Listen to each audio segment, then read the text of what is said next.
नमस्कार दोस्तों, मैं रंजना गुप्ता आज एक निर्गुण भजन प्रस्तुत कर रही हूँ। गीत कैसा लगा कमेंट करके ज़रूर बताइएगा। अच्छा लगा हो तो भी, न लगा हो तो भी कमेंट ज़रूर करिएगा दोस्तों। और अगर गीत अच्छा लगे तो चैनल को सब्सक्राइब कीजिएगा, गीत को लाइक और शेयर कीजिएगा। आइए सुनते हैं गीत को।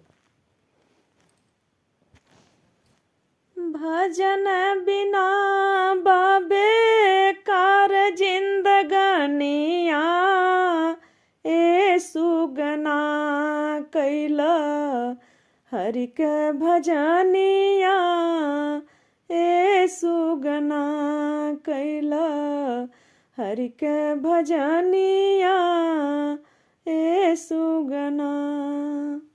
भजन बिना बाबे कार जिंदगनिया, ए सुगना कैला हरि के भजनिया, ए सुगना कैला हरि के भजनिया, ए सुगना। महल अटारी कुछ न काम आई है, महल अटारी कुछ न आई है काम हो, जीवन साकार होई कैला चारों धाम हो, जीवन साकार होई कैला चारों धाम हो। राम नाम जपी लेब तुलसी कपनिया, ए सुगना कैला हरि के भजनिया, ए सुगना कैला हरि के भजनिया, ए सुगना कैला हरि के भजनिया, ए सुगना। पाप कपट छोड़ा दुनिया कमाया, सत के सबूनावा से धोइले बकाया, पाप कपट छोड़ा दुनिया कमाया, सत के सबूनावा से धोइले बकाया, हरि नाम जपी के तू भरिला बखरिया, ए सुगना कैला हरि के भजनिया, ए सुगना।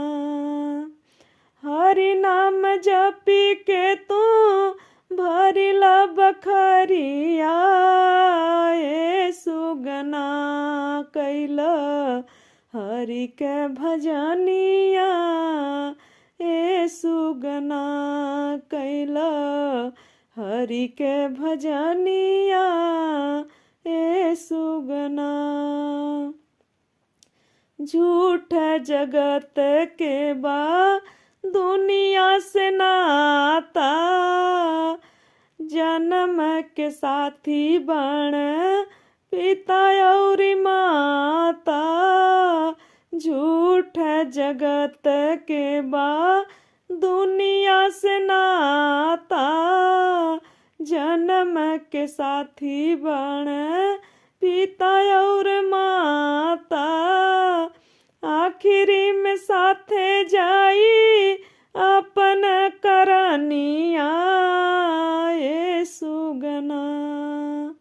आखिरी में साथे जाई अपन करनिया, ए सुगना कैला हरि के भजनिया, ए सुगना कैला हरि के भजनिया, ए सुगना कैला हरि के भजनिया, ए सुगना कैला हरि के भजनिया, ए सुगना। रही बड़हित कुछ दूर साथ जई हैं, नदिया किनारे जाऊ चितवा सजई हैं। रही बड़हित कुछ दूर साथ जई हैं, नदिया किनारे जाके चितवा सजई हैं। चितवा लवटी आई है धर के अगिनिया ए सुगना। चिता से लवटी आई है धर के अगिनिया ए सुगना। कैला हरि के भजनिया ए सुगना। कैला हरि के भजनिया ए सुगना।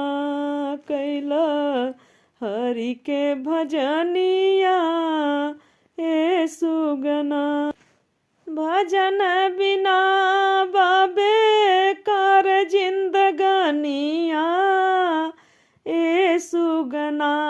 कैला हरि के भजनिया ए सुगना। कैला हरि के भजनिया ए सुगना। कैला हरि के भजनिया ए सुगना। हरि ओम। नारायणो हरि नारायणो हरि।